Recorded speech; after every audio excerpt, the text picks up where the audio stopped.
Welcome and thanks for tuning in to the Victorian Aboriginal News Van Talks podcast. I'm your host, Charles Parkiner.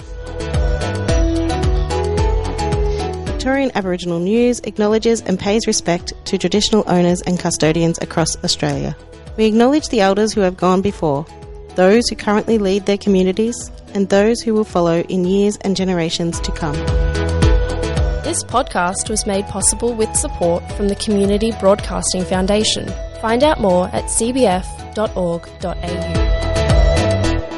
One of the most contentious social relationships within Australia is typically between marginalised and disenfranchised peoples and police. In Victoria, this has been particularly prevalent with Aboriginal and Torres Strait Islander peoples. In addressing this, Victoria Police has recognised the need to bridge the gap, and one of the ways in which it is doing this is by means of Aboriginal Community Liaison Officers, ACLOs as they're often known. One such ACLO is Bunurong Muddy Muddy Yorta Yorta woman Aunty Evajo Edwards, who joins me today on the program. Aunty Evajo, it is always great to catch up with you. Pleasure's mine. Aunty, let's dive into it. I would like to start off with an understanding about your historical relationship and your family's historical relationship with the police. Not all roses, is it? Absolutely not. And I guess, you know, being a stolen generation survivor, my earliest memory was being removed with police involved and being put in the back of a car and taken to a police station and then shanghaied down to Melbourne. So my negativity had sat within me for all that time. Now, that was back in the 50s, 60s? 1969 we was removed. Right. So it was a long time to hold a lot of bitterness and a lot of hatred towards that uniform. Yeah. So it's been quite a journey being in the position that I am today. But what are some of the remarkable things or the most memorable incidents, positive and negative, with police before you took on this role? Look, there'd been a few negative incidences, you know, over the decades. Yeah. But nothing to, you know, be, I don't know, that upset about. But you do have a distrust, because you and I have spoken about this before. You have a distrust of a lot of the supporting systems that seem to be aligned with the police. We won't name them specifically, but there is that deep mistrust. Oh, absolutely. And I think that comes with colonisation. It comes with that 170 years of policing, you know, where the uniform hasn't been kind to us as a nation of people. So with the Royal Commission of Aboriginal Deaths in Custody. Yeah, that was huge. You know, and it was huge. And I guess our positions came out of that, you know, our ACLOs as well as our PALOs. And a PALO is a police Aboriginal Liaison Officer. And they're not necessarily Aboriginal, but they are police officers, sworn members that take on extra position to help bridge our gaps. But I think with the 170 years of really bad policing and the injustices that Aboriginal people have had to endure, and those layers and layers of traumas have been filtered down to us. So the mistrust continues, and I sit in this position to hopefully help make change, you know, and they're really hard positions because it is literally working in two worlds.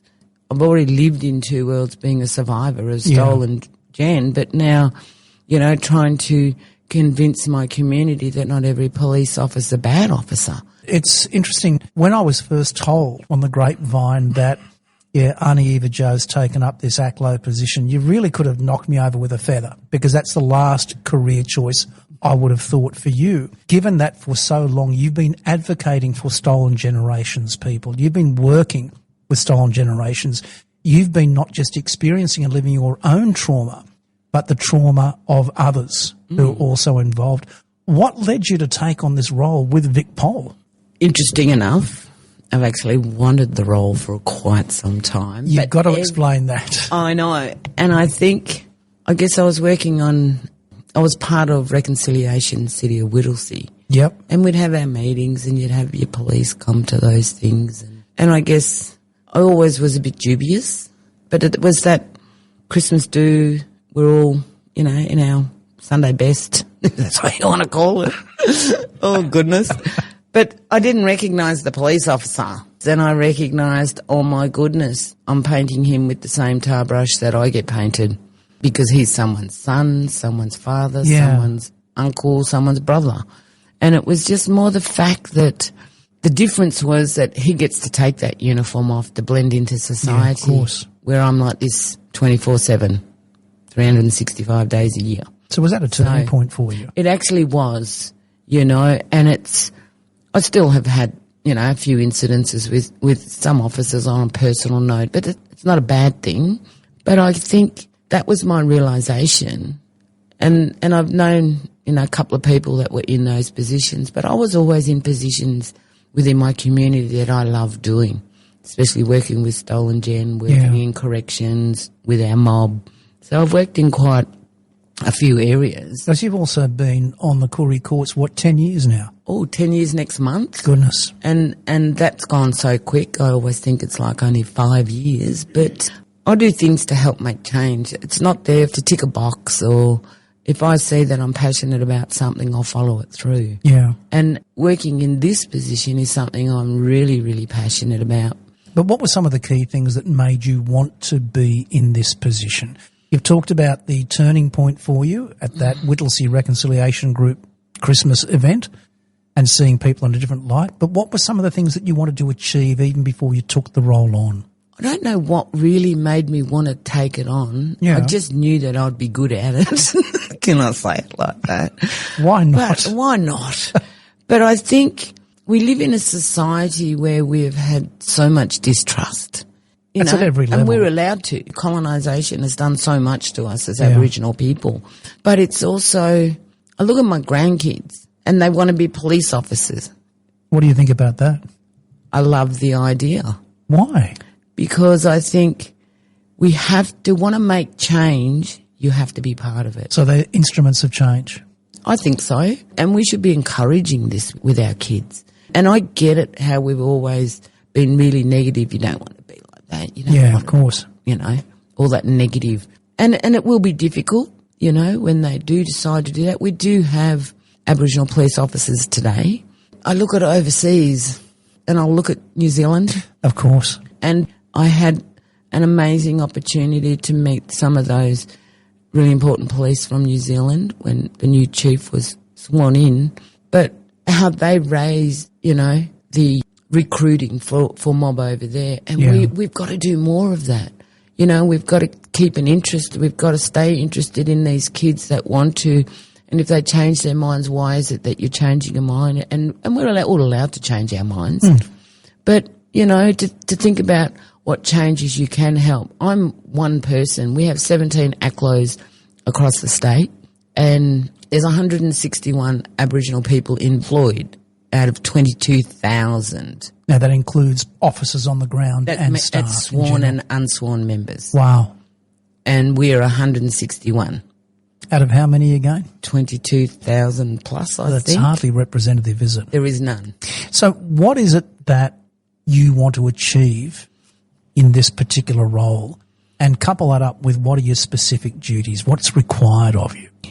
I think for me, it's about rebuilding these relationships. I want to, in my short time that I'm going to be here, to be able to help build these new foundations and solid ones and build these new bridges between that uniform, and I call them my blue mob.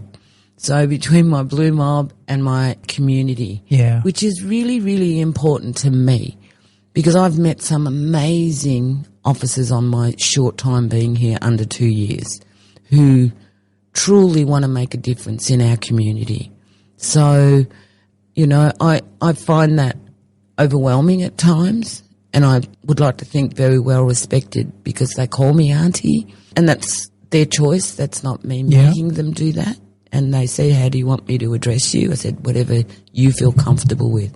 So there's no automatic, you got to do this. And to be able to sit down, and when they've got a question, I'll answer it to the best of my ability. But to allow them to understand why we've had this negative things and how we can change. So that's bringing cultural awareness into VicPol itself. Yep. But what about establishing and healing some of the relationships that exist between the police, your blue mob, and your community itself, because we know there's enormous distrust as a result of trauma. I think it's one officer at a time, and that's the only way. I mean, the more education you give somebody, they then become your pebble. And are you talking about mob and the police? Absolutely. And I talk to my mob all the time. Yeah.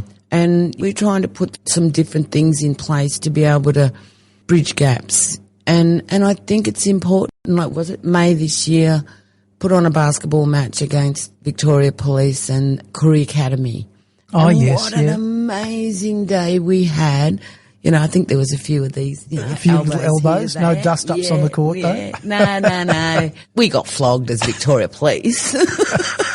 Well, that's a good thing. Sorry. That's a good thing. Oh, they stacked their team. But anyway, besides all that, I'll stack it next year. But at the end of the day, that was an opportunity for all community to come together. Yeah. You know, and they brought their family members. You know, it wasn't just the officers and, you know, kids having fun with them. Like my granddaughters came and they just had an amazing day. My granddaughter walking around with a little police hat on, and that was one opportunity. You know, we went to the tennis earlier this year and introduced some of my offsiders to the community, and they're remembered because they are going there in uniform but as well as out of uniform. Yeah. So they get to see both sides of our policing. Also, the apology, I've been so blessed to have only been in the job a couple of months and being an MC for that event and having input in... Which event are we talking about? The police apology to Stolen Generations. The police apology, right. And I got to meet the ex-chief, Shane, and I got to speak to him on my story, and he really was interested and wanted to help make change within this system. And even though some people always ask the questions, what do we have to apologise for? But at the end of the day, these things, you know, have happened because of colonisation. So you bring up an interesting point, and that is the desire for change. Do you really believe, and I know I'm putting you in a bit of an awkward position here, given that we're talking about your employers, but do you really see that there is a genuine desire to bring about change and a repair of the relationship? Well, actually, I shouldn't say repair, but a strengthening of the relationship within VicPol? I honestly believe there is.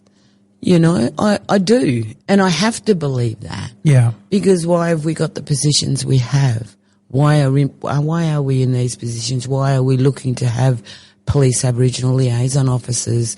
You know, it may have come out of the Royal Commission, but at the end of the day, it's implemented. And that's a choice that an officer makes, that they want to be a PALO. That's not something that they're forced to do. Yeah. You know, and it isn't just a ticker box so they can climb the ladder, look what I'm doing. They genuinely want to hopefully make a difference. So that's how I see it. And I do believe we can. I do believe that we can build new foundations and new relationships and strengthen them to the best of our ability. But it's one Aboriginal person at a time, and it's one police officer at a time. Well, let's talk about the mob themselves and the relationships there and the challenges that you and other ACLOs face in building up some trust between mob and between the police. What are some of the key challenges there, and how do you address them, for goodness sake? Oh, that's a really hard question there. You know, it's a loaded question. But how do we do it? I know with me, and I can only talk for me as an ACLO. Yeah. Our positions are to be in community, to be able to break down these barriers. So there are going to be people that have bad experiences still. And there are going to be people, since I've been starting, have been having some really good relationships and wanting to come forward and do statements and fix up their bench warrants, and so that they don't have police looking over their shoulders. But it's a really hard job to do, because I still get negative people go, all they want to do is put our kids in jail or arrest our kids. And I sometimes wonder, why are our kids out midnight? You know? Yeah, fair enough, cool. But it's not always about wanting to arrest them. It's about maybe asking the question, why are you out? Is it safe at home? And I don't know what they ask these kids, but at the end of the day, if you do have an issue with something that has occurred, there's a process. Talk to your ACLO on what it is that I can do if I want to make a complaint. And they're the things that I encourage people to do. And it's not to get anybody in trouble. It's about making sure that we're doing our jobs correctly as police officers. And then we too, as a community, we've got to show a bit of respect sometimes. We might not like the idea that the cop has pulled us up, but at the end of the day, respect should be coming both ways. It's interesting. I just want to jump in. That's how I picture it. Yeah. You know, and I've just quickly too, I raised my kids hating that uniform because of what they did to me. So how do you go about then dealing with your kids and saying, well, okay, we're going back on that now? Absolutely. And we've done a, 720 and they respect that uniform. Yeah. And respect comes, and I've had them at my house a few times prior to working in this organisation. And I know that people have, stood up straight and said, hey, how you doing, bras? And because it's respect for the uniform. Yeah. And I think with my journey and what I've had to deal with and how I've spoken to my kids in wanting to change that, because they're also there to serve and protect us. That is their number one job. They need to serve it, and it doesn't matter what you've come to my house for, but you've come to serve and protect me at that particular moment. Aunty Evajo, I want to ask you now about how you, and as far as you're aware, other ACLOs look after your own well-being, because you are caught between a rock and a hard place a lot of times. And I remember, without mentioning names, it was only about 2 weeks ago, I had a distressed young woman in my community reach out to me with an issue that was, for her, incredibly distressing, because it was to do with her young 2 or 3 year old child. I immediately put her onto you. Now, this ongoing litany of stories and trauma has got to weigh down on you. And I know you've weathered this in the past and you work with stolen gens, but at some point you've got to really pull back and care for yourself. How do you deal with that? I think my grandkids, they are what helps me with my healing. Yeah. I don't go party, I don't go, whatever it is. I'm somebody that pretty much likes to be at home. I like my own company and just to be able to reflect, because I do it because I care. And healing-wise, if we go to the beach or if we go down near water, just go to the park with the kids, go visit my son. I don't know, I don't do anything specifically. I do a lot of talking to Bunjil. Yeah. And helps at the a lot end of people. Of the day, I do think so, and I do believe so. But also it's just being able to have those people around you that get you with all the other things that go on in your life. And it's about being able to offload. But I do go to Darty as often as I can. It used to be... So for the audience, that's Darty Munwarra, which is a gathering place in Preston, yeah? Yeah. And I was going regularly on every Friday. Yeah. And there are sometimes things that take over that I can't get down there, but I go to the smoking ceremony and I get rid of the hitchhikers that are sitting on my back, in my head, so I can go into a weekend. And I do believe that it helps. And just to be able to be there, for our young people that are going through their, change of life with their behavioural changes and just listening to fabulous stories. And that empowers me to know that people want to make change and people want to do better for not just themselves but their families. Well, talking about wanting to make change, ever since I've known you, you've always been this woman who has some sort of goal in mind. You've seen something that you want to bring about change in. Again, without compromising yourself, and this is not a loaded question, Aunt. What are some of the key changes that you would like to bring about in your remaining years with VicPol to benefit community? Oh, look, I think for me, the change I want is better recruiting. I would like to see more mob don that uniform. But what about non-mob? What do you want to see from non-mob coming in and donning that uniform? I want them to be able to understand. We do Aboriginal cultural awareness training, and that's almost about to end, and then it's going to go into a new era. But, we're a very multicultural state. Yeah. All right? Policing now is very multicultural, which is really fabulous to see, and a lot of women dominate in high positions, and that I love. Yeah, of course. I think it's really important. But the importance of all policing, to have a better understanding of our history. In our cultural awareness, we talk about boundaries. Yeah. And how Aboriginal people lived on the outskirts of town, and if they wanted to, they had to have permission. And into the past to go into town. Yeah, yes. Absolutely. Yep. And when we talk about that people just shake their heads and they actually quite get upset that this actually happened in our country. And so to have that exemption form, but what you had to give up to have that exemption form, and you have a room full of multicultural people that are donning that uniform or working as unsworn members that are from different cultural backgrounds, and, you had to give up your language, your family, your community, your culture so that you could be white. Yeah. And that is written on that exemption form. And the only way that I can bring it back to reality for them is I go, we all remember COVID, hey? Yeah. Wow, the giggles, laughs, yeah, whatever. And then I go, and how did it feel? Exactly. You were told what to do, when to do. You couldn't go visit. You couldn't go interstate. And they got it. So all those people that used to curse Dan Andrews. Damn straight, he was my mate. I'm a Dan fan. Well, but at the end of the day, yeah. I think, the importance of them understanding history. And it wasn't that long ago. Absolutely. And I think this was, I don't know, I can't remember where that exemption date had on it, but I think it was the 50s. It's not that long ago. So, the more people want to learn about Australia's history and how we can all work together to move forward, and I think eventually our non-Aboriginal police also are starting to call out racism. As hard as that's that might be. That's a hell of a positive move, isn't it? And it is That's a great. positive move, and it's an important move because, like I said, there's a lot of colour in Victoria Police, even though they all wear the one uniform.